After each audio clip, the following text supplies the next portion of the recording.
10 मुहर्रम का दिन था। हर तरफ फिजा सोगवार थी।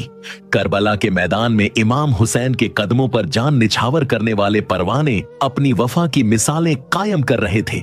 ये मंजर ऐसा था कि आलमीन के फरिश्ते करबला में हाजिर हो गए। जमीन दर्द से पुकार उठी, ऐ मेरे आका, मुझे हुक्म दें, मैं फटकर इस यजीदी लश्कर को निगल जाऊं।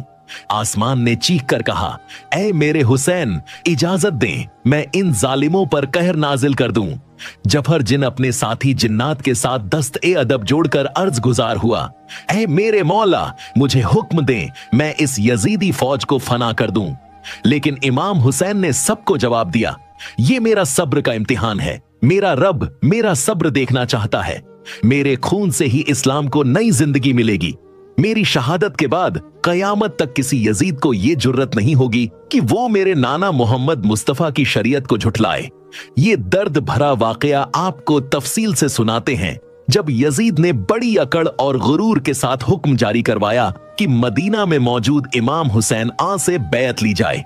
सोचने की बात है कि क्या इमाम हुसैन, जो रसूलुल्लाह के नवासे थे, किसी फासिक, शराबी और बेदीन इंसान को अपना हाकिम तस्लीम कर सकते थे?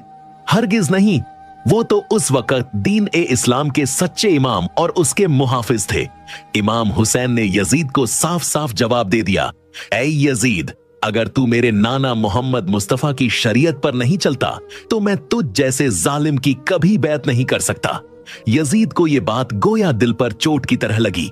वो गुस्से से पागल हो गया। फौरन हुक्म जारी किया कि इमाम हुसैन को शहीद कर दिया जाए। दरअसल उसका इरादा यही था कि मदीना ही में आल ए रसूल का नाम और निशान मिटा दिया जाए। जब इमाम हुसैन को इस साजिश की खबर मिली तो उन्होंने अपने घर वालों और अजीजों को पास बुलाया और नरमी से फरमाया, मैं नहीं चाहता कि मेरे नाना के शहर में मेरा खून बहाया जाए। इसके बाद आप अपने नाना की कब्र मुबारक पर पहुंचे, हाथ बुलंद किए और रोने लगे, ऐ नाना, तेरी उम्मत अब मुझे तेरे ही शहर में रहने नहीं दे रही। रोते रोते आंख लग गई। ख्वाब में रसूलुल्लाह तशरीफ लाए और फरमाया, ऐ मेरे हुसैन, जहां भी तू जाएगा तेरा नाना तेरे साथ होगा। याद रख, तेरे बिना दीन ए इस्लाम महफूज नहीं रह सकता।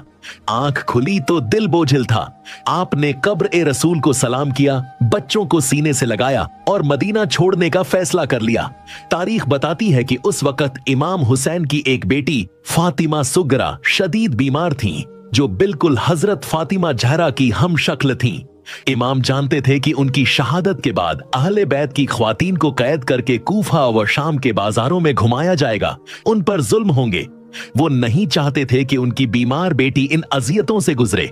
चनांचे आपने उनके माथे पर बोसा दिया, रोते हुए अलविदा कहा और अपने घर वालों को लेकर मक्का की तरफ रवाना हो गए।